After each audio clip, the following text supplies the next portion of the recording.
Good evening and welcome to Zion's Banner.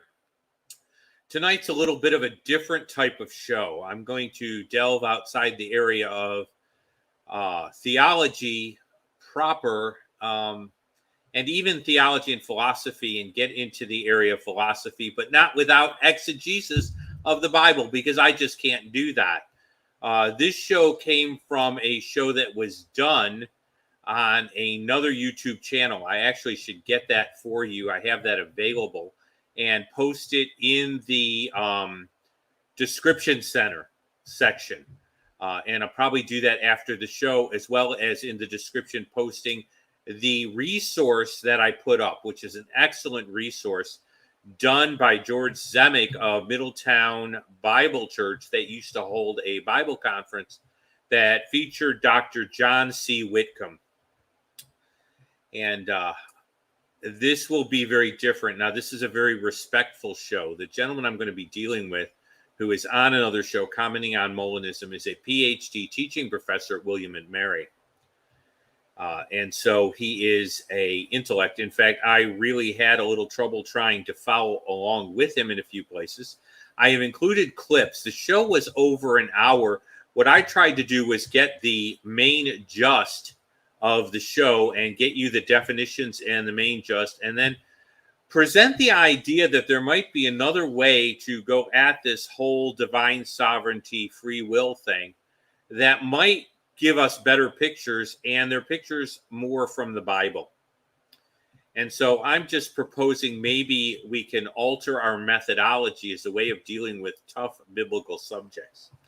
So what I'm going to do is go to share screen, and I'm going to bring up the share screen for just a second here. Okay. And I'm going to go to our PowerPoint, which all of a sudden disappeared. Why? Screen 3, screen 2. There we go. Okay, that's my fault. I am working with 3 screens. I have a detachable second screen that I can take with me on the road or use at home called, I think it's called Sidekick. It's actually, I can't show it to you. It's a really useful device because I was doing Bible studies and stuff without a second screen and I really missed it. And my son put me onto that. And again, many of you have been very generous to allow me to get equipment that really even helps me when I'm speaking at churches and doing conferences like the Strong Tower Conference. So I'm terribly grateful for Sidekick providing me a second screen that actually links into my laptop and is carryable, as well as my larger screen. So I am on screen 2, and I'm going to get us started tonight. But you're going to hear actual clips from this debate, and hopefully you'll hear them really well. Okay. The sound does not often work when I include the clips in the PowerPoint. I don't know why. I wish it would, but it often doesn't. So I'm going to have to play those separately through Share a Video, which StreamYard allows.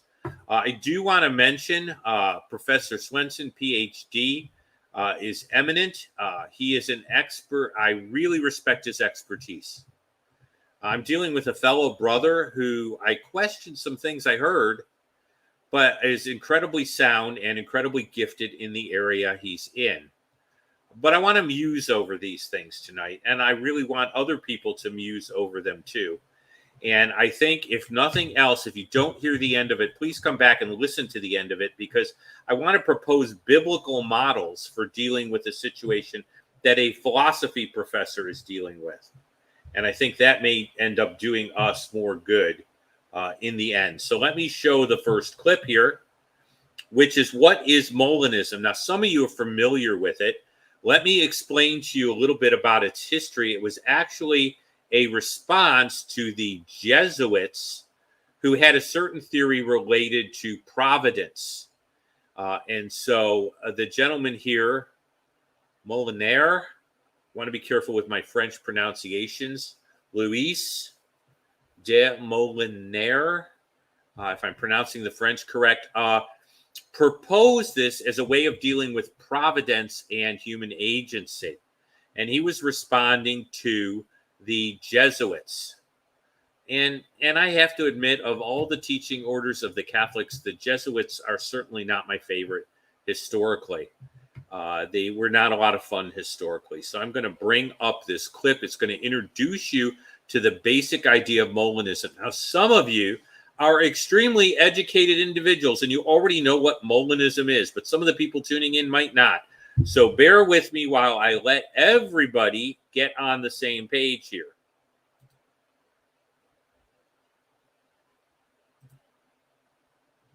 Oh, I have to start it. God knows not just what I will do, but what I would freely do, what all of us would freely do if we were placed in various circumstances, right?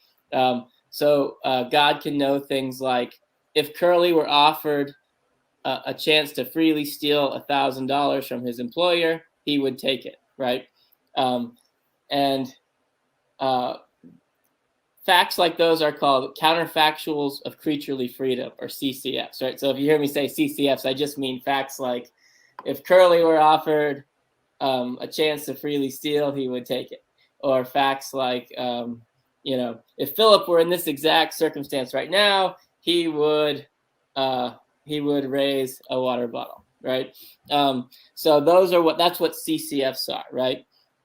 So the cool thing about God knowing those CCFs is that God can then decide what situations to put people in based on his knowledge of the CCF. So he can say, if he wants somebody to steal, he can put Curly in the circumstance where he knows he would freely steal. He can say, oh, Curly would steal in that particular circumstance. Let's put him there. Or if he doesn't want someone to steal, he can say, I'm going to make sure not to put Curly in that circumstance.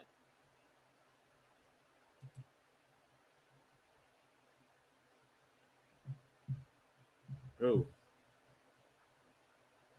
Okay, I'm back at StreamYard. Now, he was a Jesuit, but he was responding to some Jesuit teaching. So he was a Jesuit that didn't agree with some other Jesuits. But thank you. I have a highly educated audience. And thank you for helping with the spelling here. I did not want to try to spell French names. Okay, I'm going to remove that because that was our explanation. Now, the idea here is that God not only has knowledge of what is, but what could be. Okay? Before Marvel ever came up with the idea of multiple storylines, which they call multiverse, this idea was actually around. We call them counterfactuals.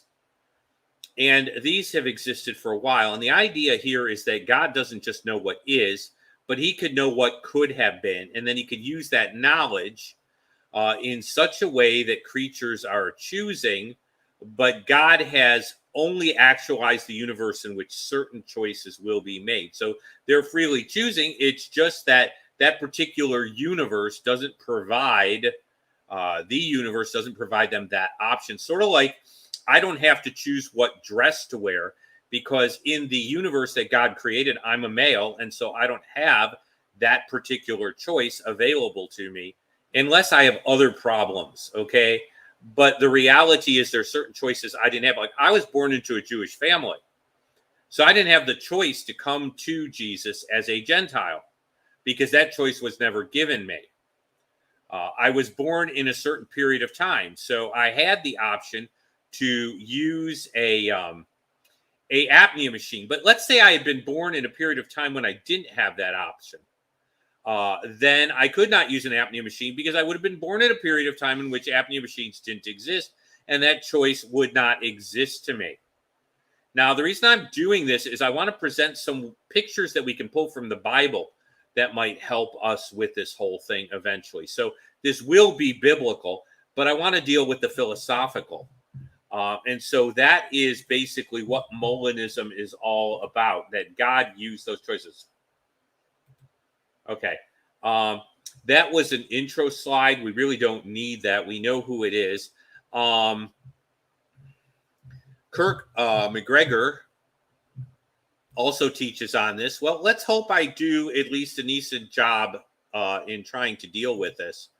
Particularly his objections were, which almost, wow, I was like working out a chess move for like 2 days, because in the back of my mind, when I went to sleep, I was like counting counterfactuals in my sleep. It was like really intense. But we're going to move on now. I am going to apply two types of critiques to his objections, not to Molinism, but to his objections to Molinism. Okay.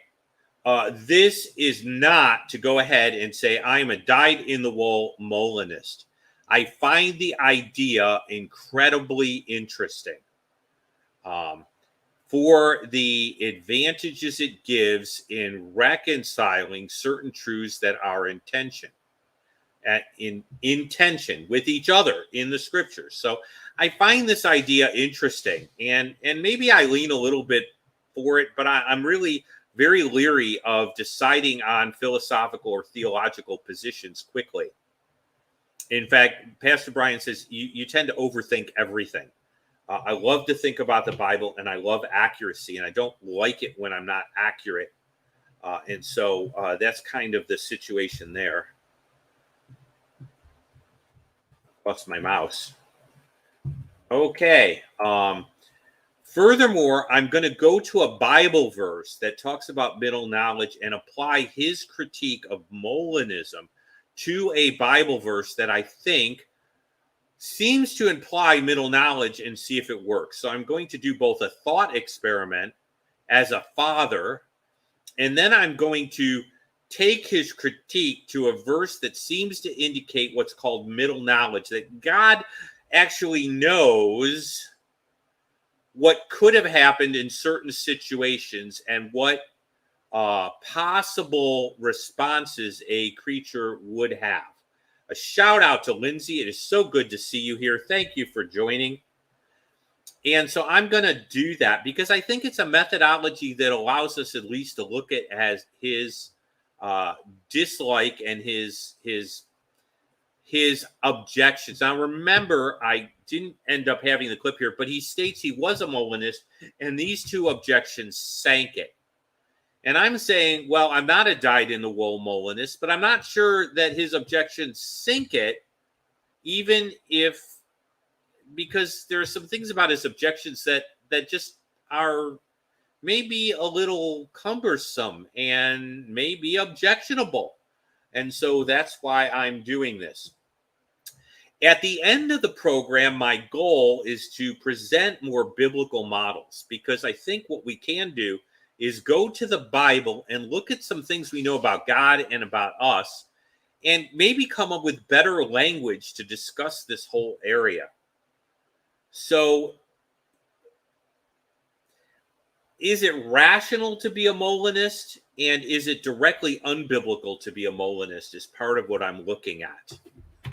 Not whether you should be one, but is it a forbidden as a sound, rational approach to the problem? We covered, whoa, sorry about that. Well, that's weird. I heard the speaker. First of all, I want to discuss divine sovereignty and human freedom, particularly because these are fought over as far as their definition. Human freedom is definitely fought over. So you guys can wrestle with this if you're watching this. The usual definition of divine sovereignty, and I got this one from Joshua A. Crutchfield in the Theological Word Book.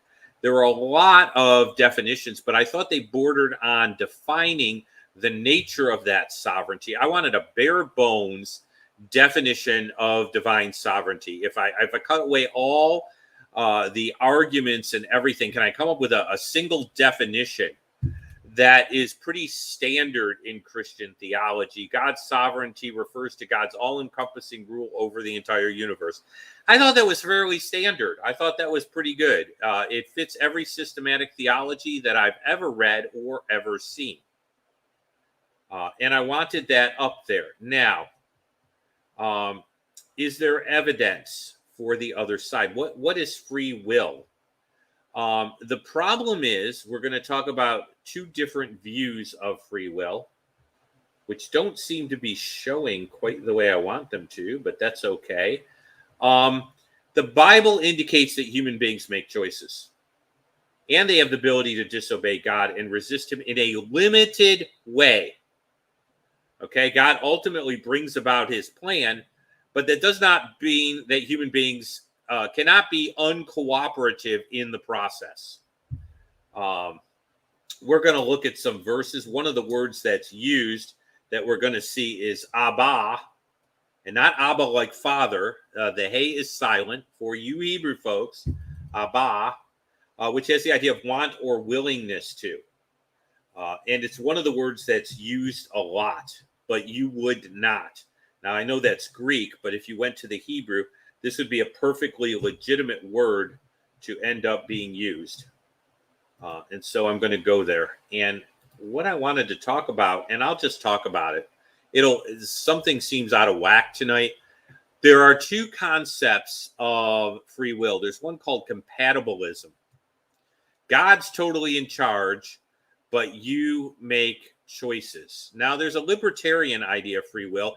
Now, the problem is libertarian free will states that human beings have to have a choice A and a choice B to be truly free. If I don't have a choice B and I only have choice B, then I really didn't make a choice because I didn't have choice A and choice B or choice A and choice B and choice C. I really didn't make a choice because it wasn't a choice between options. Okay, so what would I be choosing? And so libertarian free willers don't like that idea. Soft compatibilism can come in two forms. It can come in hard compatibilism, where God just decides everything. Or it can come under the type of thing that God moves things and you're still making choices, but you can only make choices within the choices he's already made. Now, that's a hard thing to wrap your head around. But when we simply say that human beings are volitional agents, don't think this doesn't get argued over. Okay? Now, what I love is that George Zemek did an incredible track called God's Willingness, Man's Unwillingness, a Problem for Extreme Calvinists. Sorry for extreme Calvinists out there. I am not an extreme Calvinist. And so he did this, and he's really actually taught and produced these materials under the auspices of a fundamental church. So we're not talking about somebody who's a liberal theologian here. George Zemek is anything but a liberal theologian and scholar. But he produced this track, and he was noticing some extreme positions out there that really bothered him, and they really bother me. And the problem is I'm noticing them more and more. Okay, so we're going to end up dealing with that. Those are the two different views. And we'll talk briefly about that, but I'm going to make a point about that in a little bit. I'm going to point you to some verses that indicate that human beings actually make choices. Now, the best book on this is the one I mentioned called Being Human, which came out of Liberty Fellowship. And I've mentioned it before and put the information in. If it's not on your Christmas list, I'd really encourage it. It covers spiritual experience and tries to create a biblical framework or a biblical model of human spiritual experience of, I don't want to say all kinds, but not just believers, but the very nature of us being spiritual beings and God being who he is. And it's an incredible book. I have 2 copies in my library. If one of you were here, I would hand give you a copy in 30 seconds flat. It was out of print. It's back in print. George Zemek also did a great job. And so I'm going to take you through a little bit of what he points out to indicate that human beings actually do make decisions.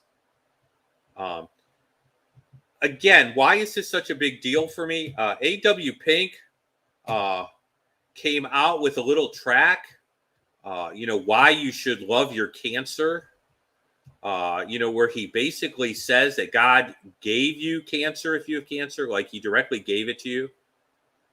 And so you should just absolutely love that because God was responsible for you getting cancer. Have a nice day.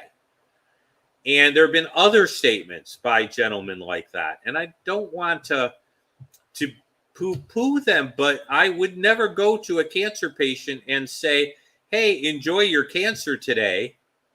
I would never go to a funeral and say, I want to be careful. I would say that God called somebody home, but I wouldn't say that God, murdered your husband or took his life or any such thing. I want to be very careful. I wouldn't say to a woman who was raped, embrace your rape because God caused it. Now, I'm not telling you where I'm at. I'm telling you that, oh, oh, oh,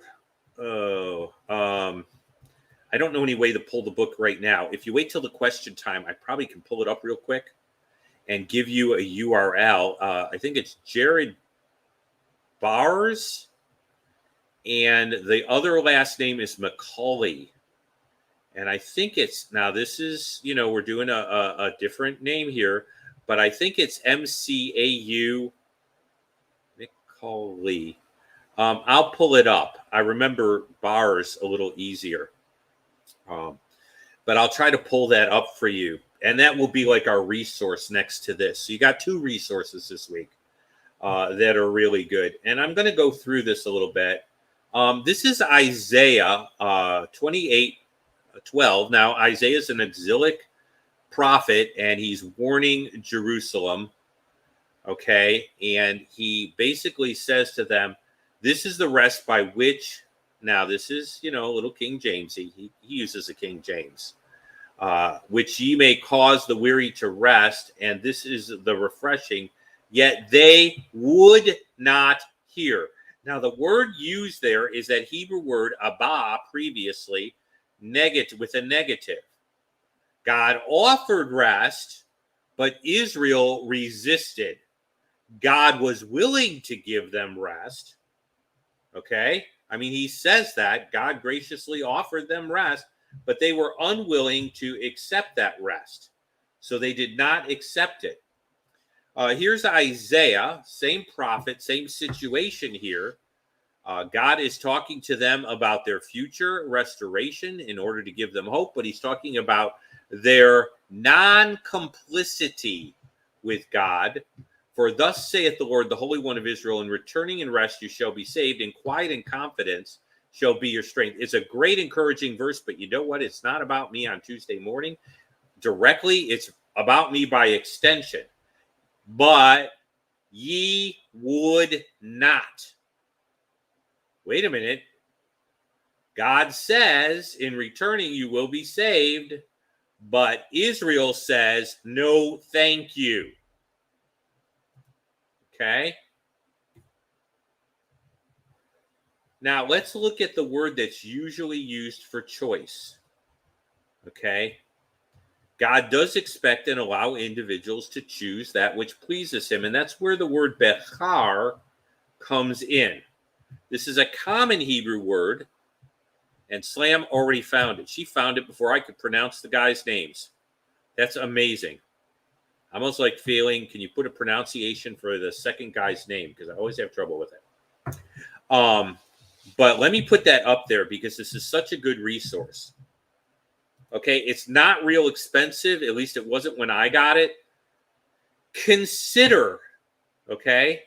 Now, Slam did Smile Amazon. You can designate money you spend on Amazon to a charity. And if you do that, your HTTP will be smile.amazon.com. You can go directly with Amazon.com if you want to. I'm not going to tell you that you have to designate money from your purchases to anything. But I will let you know that that's why that is, and you have that option. Okay. Okay. Now, what's interesting is this word bechar is used and it's translated elect or choose. It's the word for election. Now, in Joshua 24:15, we find these words. There you go. Macaulay. I knew it was like Macaulay and Bars. Joshua 24:15. Choose this day, using the very word for elect, to choose, okay, whom you will serve. Let's now consider some of the passages that use this word. Well, one of them is there. Joshua is telling, now it's not God telling, so you can object. You can say Joshua was having a bad hair day, and he never should have said this to them because they really don't ever choose anything because human beings aren't volitional agents at all. But Joshua felt okay to say this, so I'm going to let it be Joshua's problem. Okay, this is Deuteronomy. I love this verse. It's used for abortion, but it's not what it's about here. Moses is giving a choice to Israel in terms of covenant. Okay, the covenant's set up. They've been told they'll be judged if they don't keep the covenant. That judgment will result in physical problems and physical death. And then he tells them, of course, they can have life, they can have blessing. Now, this is a guarantee of heaven. This is temporal blessing on a national level. But that nation is made of people who either are volitional agents or they aren't. I have set before you life and death, blessing and cursing. Therefore, choose Bechar, life, that you and your seed may live. A choice must be made between life and death, good and evil. Verse 15. God wants them to live and be blessed. God, through Moses, warns them of the wrong choice. Finally, Moses says, choose, indicating they're volitional agents, or he wouldn't say to them choose because they couldn't choose. Doubtless, Moses is reflecting the desire of God. God was willing for them, but they must choose. Okay? Now, I'm not talking about complementary versus libertarian as of yet. I am saying that there's clear evidence that people choose. You say, but that's obvious. No, it's not. Not with the Facebook people I end up encountering. I had someone read John 3:16 a different way. I mean, I understand it as saying whosoever believes are all of the ones who are believing. He wanted to say the believing ones as if there was no whosoever or anyone who believes at all, but that it was just addressing the believing ones and it was not addressing mankind at all in general. And so this is not such a slam dunk. And this is why this really gets me, because the Bible seems to indicate both. Now, remember I talked about compatibilism, okay? A compatibilism simply says that determinism, everything's determined, and free will are both compatible if you're a soft. I have trouble with a soft determinist. A determinist that realizes human beings are volitional agents and make choices. Okay? Libertarianism is the idea that you have to have an A and B. A person who freely chooses a particular choice could have chosen differently. That's libertarian freedom. Now, here's the point. God never specifically states which view of freedom, either one of these, as the biblically endorsed view of freedom. Shout out to Samuel Hartman. Glad to have you here. The Bible doesn't specifically state which form of freedom you're to end up stating. Now, I didn't say this. And let me put that PowerPoint back up. I'm sorry about that, guys. I didn't say this. Already noted, biblical passages about our freedom don't say whether it's libertarian or compatibilist. Now, this is John S. Feinberg, Foundations of Evangelical Theology. No one like him. I had him as a professor. He is the son, as I understand it, of Charles Feinberg, who was also incredibly brilliant, Jewish Christian scholar, and he ended up doing that. And what he's saying is, look, we have this compatibilistic view and we have a libertarian view, but the Bible never directly states which view of freedom we're to have. Now, we could say the Bible may indicate, but the Bible never states which view we should have. And so I would have a problem if somebody was similar to me in a lot of doctrines, but he still, even being similar to me in a lot of doctrines, was more libertarian freedom than compatibilist.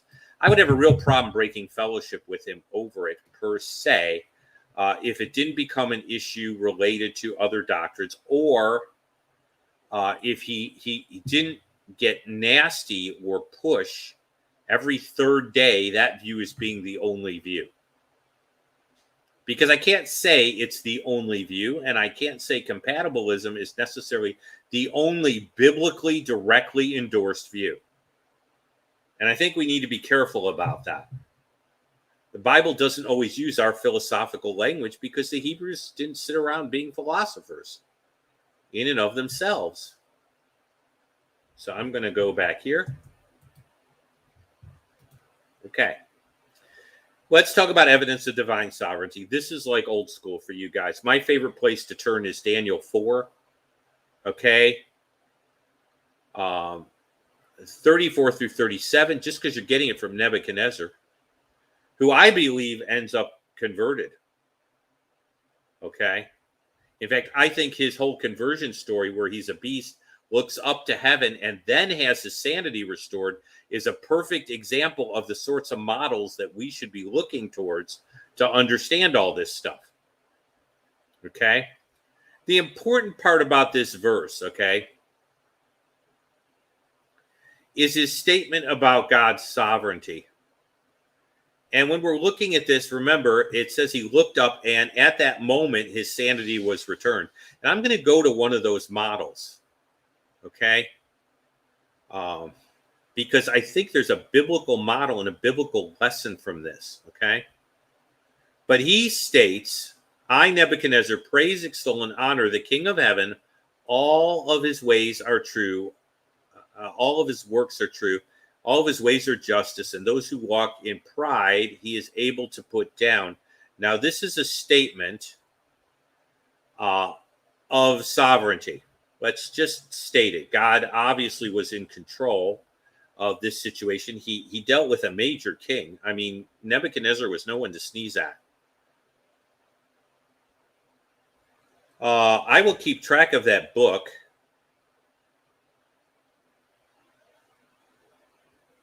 It will come out in 2020. Okay.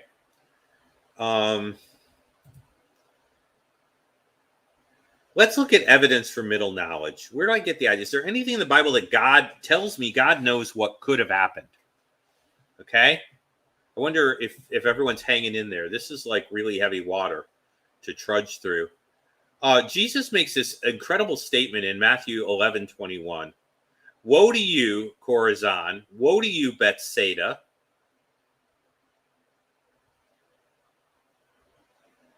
For if the mighty works, now that's a reference to Jesus's miracles, okay, just to give you context, had been done in Sidon and Tyre and Sodom, they would have repented long ago in sackcloth and ashes. Now, there are many ways we can look at this verse.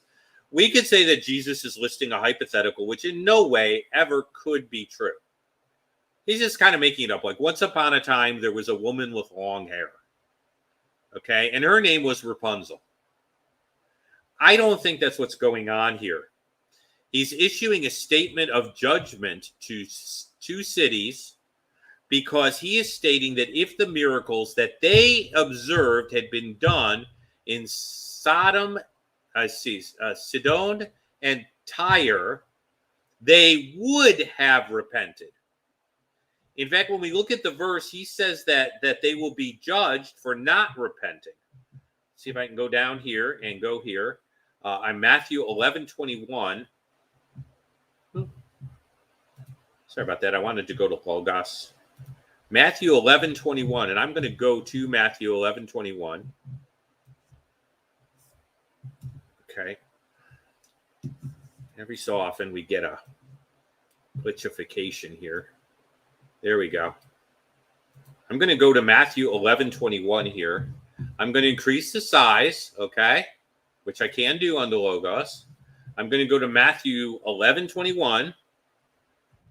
I want some context here. We've already talked about it, but he doesn't just stop there. It's not like, and then he goes and has a cup of coffee here. Okay. Okay. Look at the other verse here. Let me bring it way up. I love this. Okay, because it doesn't seem as if he's just spinning a story here. This is not a parable, by the way. Parables have a format to them. You know, if you don't have a sign, this is a parable, how would you know? Because parables have a format to them. Okay, this is a woe. This is a lament. Okay, look at verse 22. I say to you, it will be more tolerable for Tyre and Sidon in the day of judgment than for you. Jesus is saying it will be more tolerable because these guys would have repented. So that doesn't strike me as some hypothetical once upon a time sort of statement here.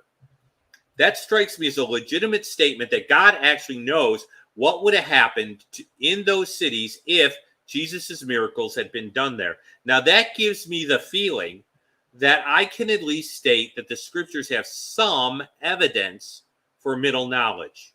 Now, this verse is not sufficient to prove Molinism, okay? Because what philosophers would do is they'd say, did he have that knowledge prior to creation? And did he use that knowledge? Did God have that knowledge, that middle knowledge, prior to creation, or did he use that knowledge? Okay? Now, here's what I'm thinking.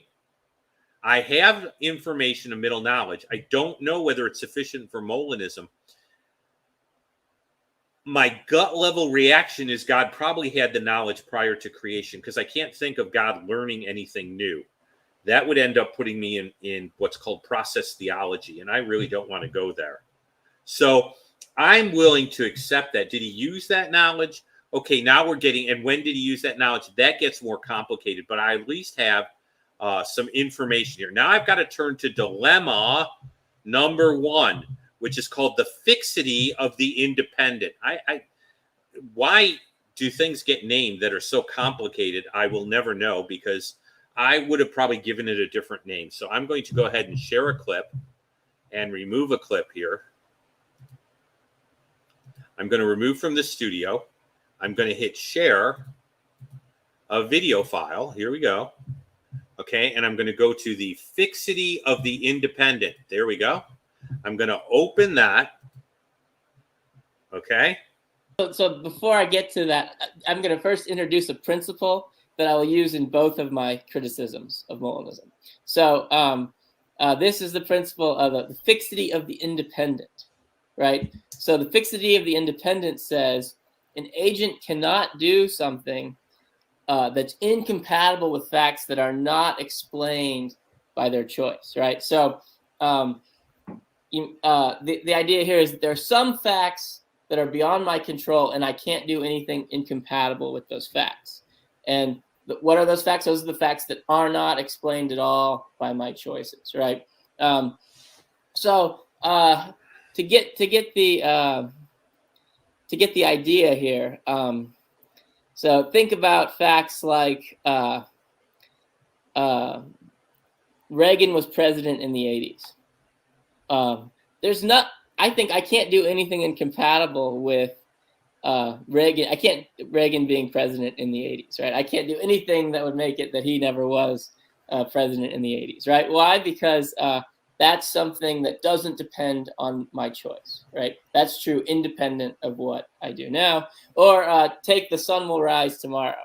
I think there's nothing I can do that's incompatible with the sun will rise tomorrow. Why? Because that's true independent of anything I do now.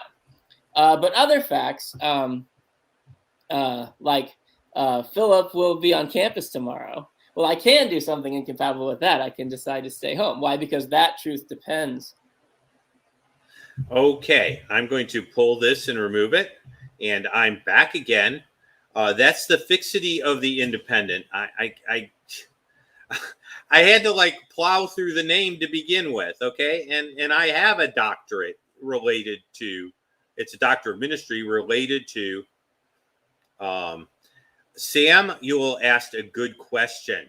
Is middle knowledge similar to open theism? Let me do that before I deal with his critique, because that is no. Open theism says that God is not sovereign at all. Okay, God is doing a best guess. He doesn't have middle knowledge. God simply adjusts his plan as it goes on, and his plan generally works because God is really smart. And so he is a good hypothesizer. I see a difference in middle knowledge because God is still in control of the universe that he creates. He possesses all knowledge of all possibilities. Now, in open theism, that's not really true. He doesn't know absolutely what his creatures would do under different circumstances. So I would say no.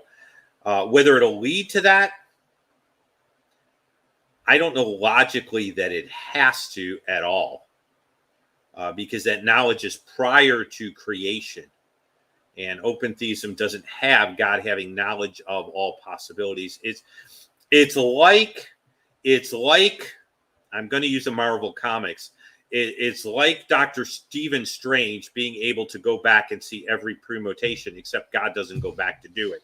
He already has that knowledge. So I'm not certain it has to lead to that.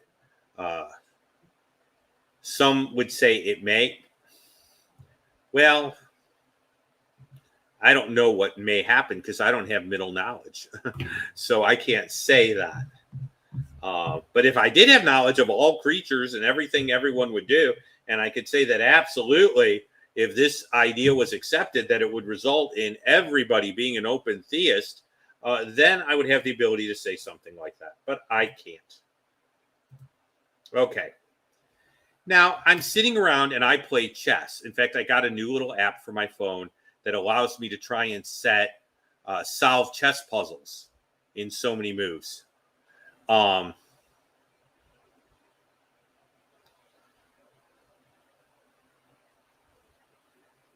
Okay. And I'll put up who says that because I love James White, but there are some things he says that I wouldn't necessarily say.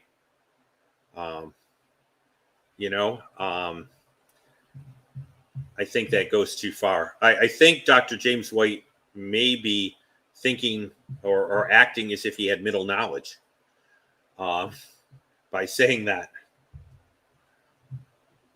Okay. So I'm sitting around and I'm thinking. Now, what philosophers do are thought experiments. That's where we picture a situation, okay? Now, I'm a dad. I had 5 kids. I knew my kids. My wife knew them even better. And let's say I put out a certain toy, and I know that if I put out this toy, this particular toy, like I have a green toy and I have a red toy, and man, I just know that my child, if I put out that red toy, is going to play with that red toy over that blue toy. Now, the child has no control over the reason for picking the red toy over the blue toy. So if I'm understanding this correctly, it therefore seems that according to this principle, my child cannot pick the blue toy ever because he had no control over the reason for picking the red toy. Therefore, he couldn't pick the blue toy because he was feeling differently that day, or because the blue toy now appeals to him, or because he hasn't played with it in 3 weeks. Okay, he has no control over the reason for picking the red toy, so he cannot pick the blue toy. Now, that's the way I'm understanding this, okay? Because he has no control over the reason, and he can't pick contrary to a reason that he has no control over according to the fixity of the independent. Now, the first problem I as a dad know that just doesn't make sense to me, okay? And no, I didn't have middle knowledge, but boy, I knew my kids. If you've been a parent and you really know your children, you can predict what they'll do in certain circumstances. You really can. It's like eerie. My kids used to be like, "How did you know I'd do that?" Well, I didn't have middle knowledge, but see, I knew you, and I knew the situation, and I could be pretty sure you were going to do that.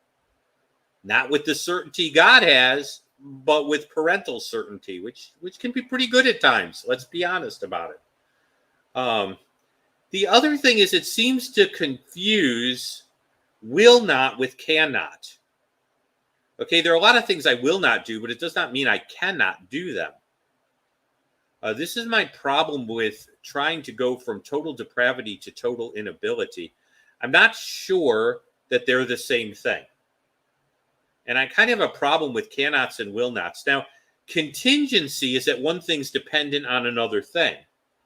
Now, I'm not the only one who said that. Someone who was listening to this broadcast said it seems to confuse contingency, that's something for me to wear a blue shirt, I have to own one. That's contingency. My wearing a blue shirt is contingent on me owning one, with causality, which says because I own a blue shirt, I have to wear it. Or having a blue shirt means I will wear it. It causes me to wear it. And it seems like there's a little confusion between contingency and causality. And it seems like as a dad, I can't quite agree with the fixity of the independent. I can think of circumstances in which the fixity of the independent just does not seem to work. I can even think about it in terms of the chess game. When I'm playing mate in 2 moves, which is the way these puzzles work, mate in so many moves, does that mean the computer, now I know the computer's not a person, but it's an extension of human intellect, cannot make a certain move for the reason I cannot know the computer's going to make a certain move because the reason for the computer making that move doesn't exist at the time I move my piece? That does not seem rational to me or in line with what I know to be true about reality. It just doesn't seem to work for me. Now, let's try to apply this. Now, remember, this verse doesn't prove Molinism, but let's take the fixity of the individual for a second, and let's say it's true and go back to this Bible verse where Jesus says, woe to you, Chorazin, and woe to you, Bethsaida, for if the mighty works, conditional, were done in you, they would have, not they could have, they would have repented long ago in sackcloth and ashes. So now I want to take this Bible verse and I want to apply the fixity of the individual to it just to see what happens. Okay? If I assume that Chorazin and Bethsaida could not have done anything other than not repent, because the reason for them repenting was outside of their control, i.e. the miracles that Jesus did, so that they could never have repented because the reason for their repenting would have been the miracles. Since they had no control of the miracles, they can't choose contrary to the choice they made. Then where does that logically take me with this verse? I mean, why are Sodom and Gomorrah judged for something they couldn't do because the reason for them doing it wasn't there, so they couldn't choose contrary to the choice they made? I'm not quite sure how that works with that verse. It really throws me. In fact, in that case, they were sort of forced not to believe because the reason for their believing didn't exist, so they couldn't choose contrary to their not believing. So I'm having trouble with the fixity of the individual. This show's going to go a little long. We're going to go to explanatory loops real quick here. So let me remove that. And this is based on the fixity of the individual, but it says that certain explanations end up in an infinite loop, so they kind of couldn't happen. And so there's like no way for that to happen. So I'm going to open this. Whoops, I'm sorry. I did this wrong. Okay, that's my fault. I need to go to share. Okay, I need to share a video file. I tried to do it through the other thing, okay, but that's not good. Okay, so let's go to causal loops here, explanatory loops. Here we go. We're gonna loop around to explanatory Good, yeah. loops. So this argument relies on the thought that God can have like plans or intentions, or there's at least facts about what God would do that don't depend on my CCFs, right? So God has some big picture goals or, plans that he doesn't get them from looking at my CCFs. So that's an important idea. So suppose God intends to make sure that whoever is in circumstance C tells a lie. Maybe he has some big goal, big plan where how things are going to work out great if someone tells a lie in this circumstance, right? Where it will lead to maybe that person learning something important and making a big difference in the world or something, right?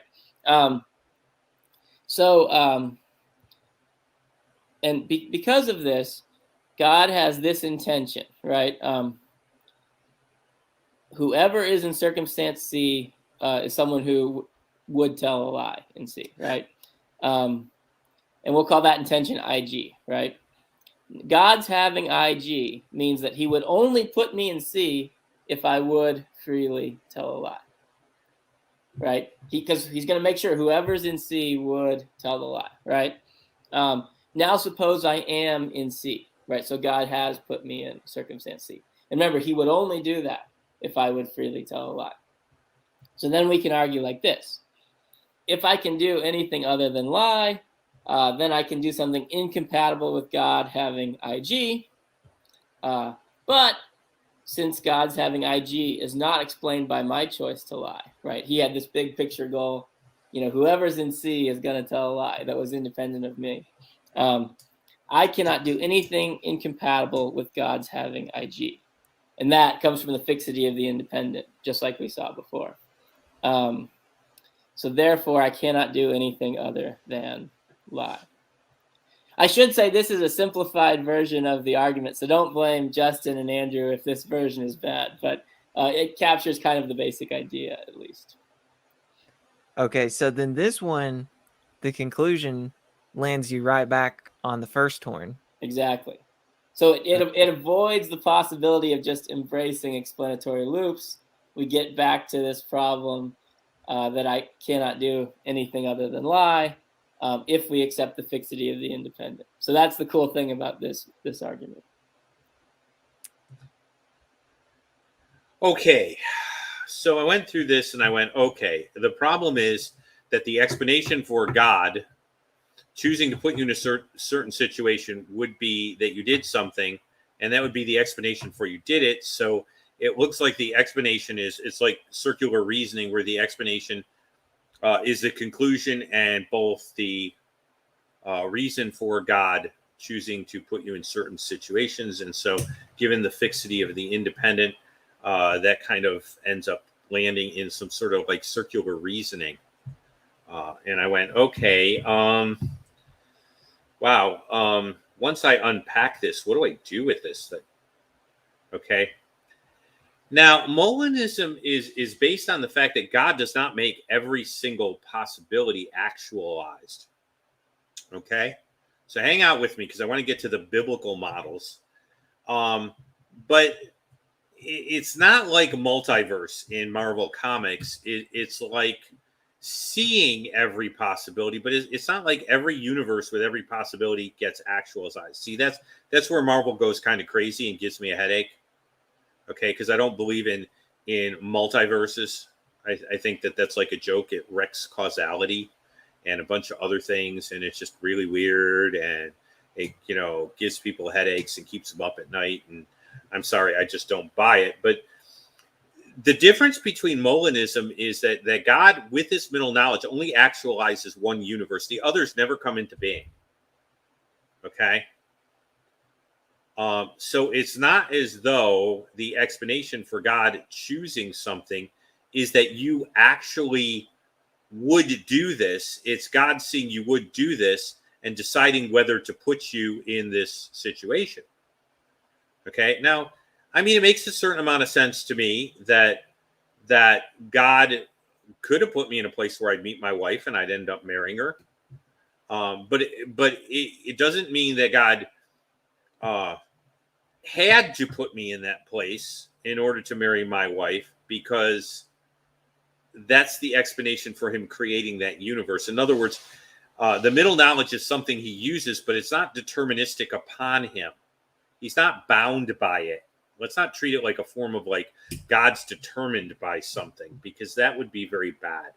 And so I think there may be a difference between what's potential and what's actual here.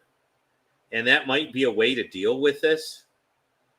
That one was a little harder for me to grasp. And it's also dependent on the fixity of the individual, which I'm not really sure is right. So one argument's dependent on the other. If the first one's questionable in any way, then the second one sort of becomes questionable.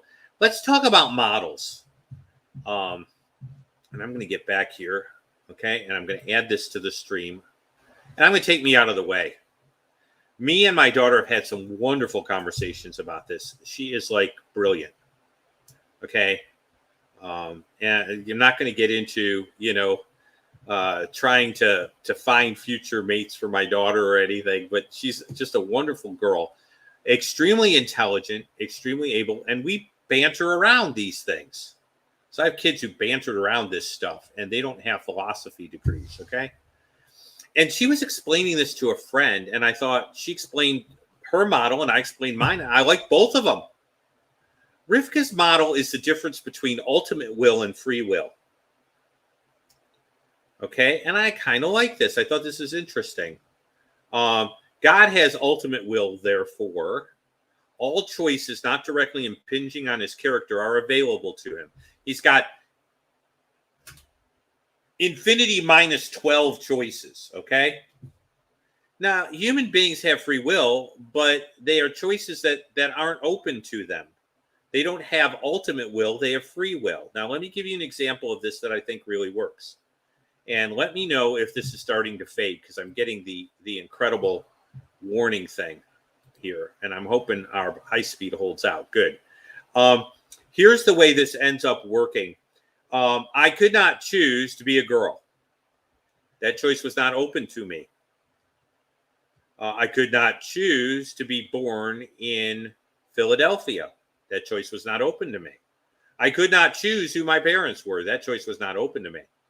Now, me having a different set of parents would not necessarily make God unholy or wrong or bad.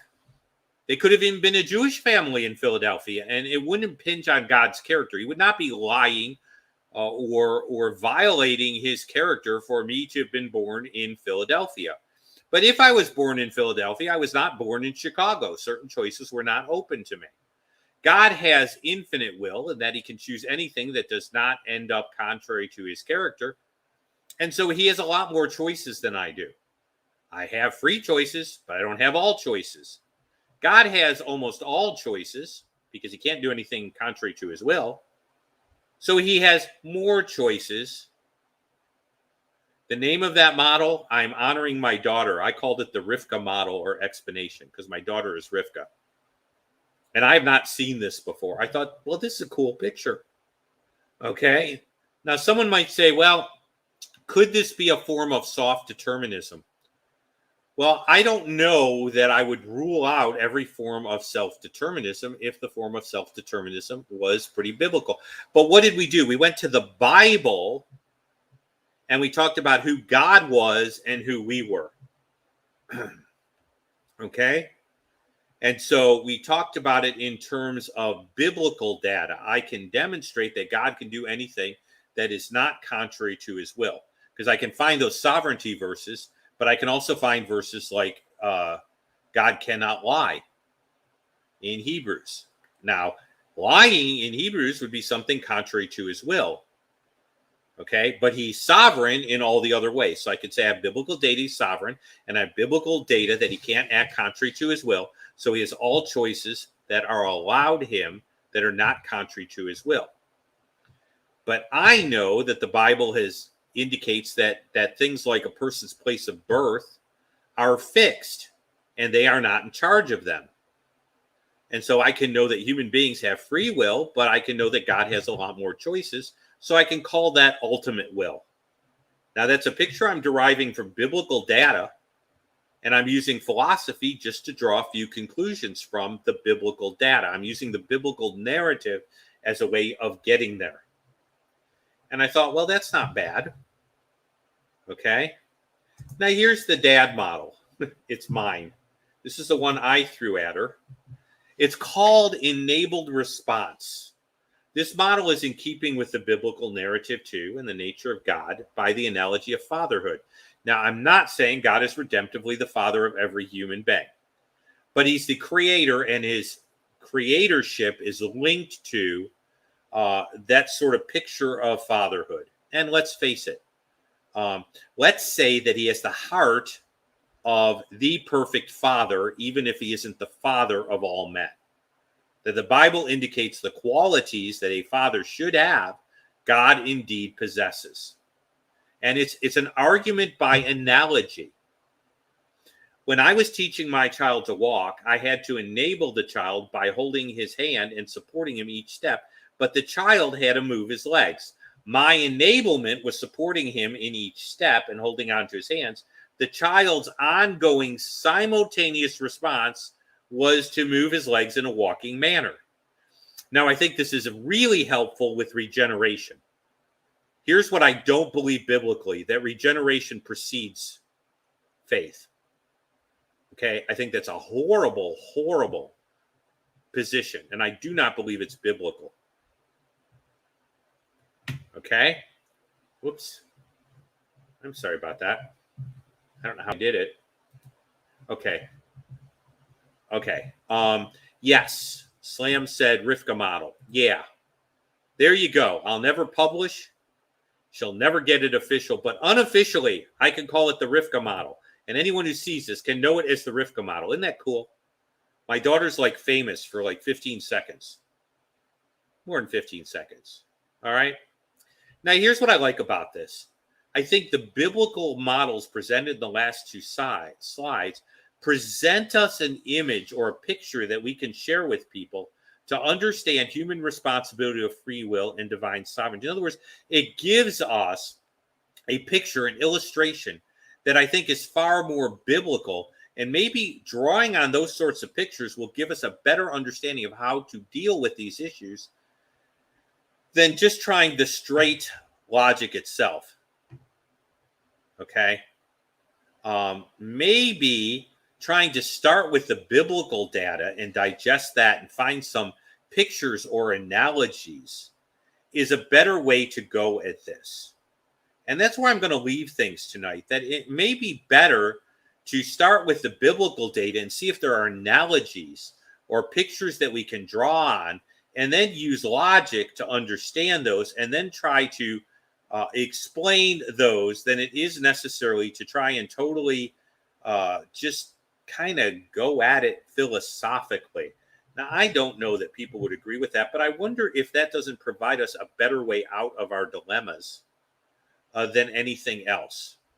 So I'm posing that as a maybe little tweak to our methodology, or better methodology that we could kind of use. So I'm going to close that out, because that's the end of my PowerPoint here. I'm going to remove that. I'm going to go back to me, okay? So thank you so much, Samuel, because I really had to pull out my chessboard and think back to when my kids were younger, and like try to parse the fixity of the individual and all of that. And I'm just proposing there might be another way of going about this. So I'm really grateful for everyone who is here. Now, Slam is pretty familiar with Molinism. It still fascinates me. I don't know. I'll have to read more before I go, ooh, this is the way to be. And I don't think I would even do that anyway, but, be superimposing. But I want to use biblical models. I want to use biblical analogies, because I think that those analogies are things God gave us for pictures. And so thank you, everybody. We had a nice long program tonight. I'm really pleased. And I don't think there'll be a lot of questions. I'm going to go back and put the resource in. In fact, I want to pull it. I'm going to find it and try to pull it from the conversation again. I don't know if I can copy text. Okay, I can't. So I'll have to go back. Put that in. Thank you, Slam, for being so quick with Amazon. You are just like the Amazon queen. One comment I do want to put up. Samuel Hartman said, agreed, various types of freedom are more Neoplatonist conversation and not scriptural. I think they can get that. I appreciate that. I think we need to avoid philosophy that doesn't go back to exegesis. So, and that's where I'm kind of at. So I'm going to go ahead and say goodnight. There is a rustling in the house. I do not have omniscience, but I sense that my family is back. So, Erev Tov, and I'm really grateful for everyone who showed up for my little journey into philosophy as an apologetics doctor of ministry. So, thank you very much.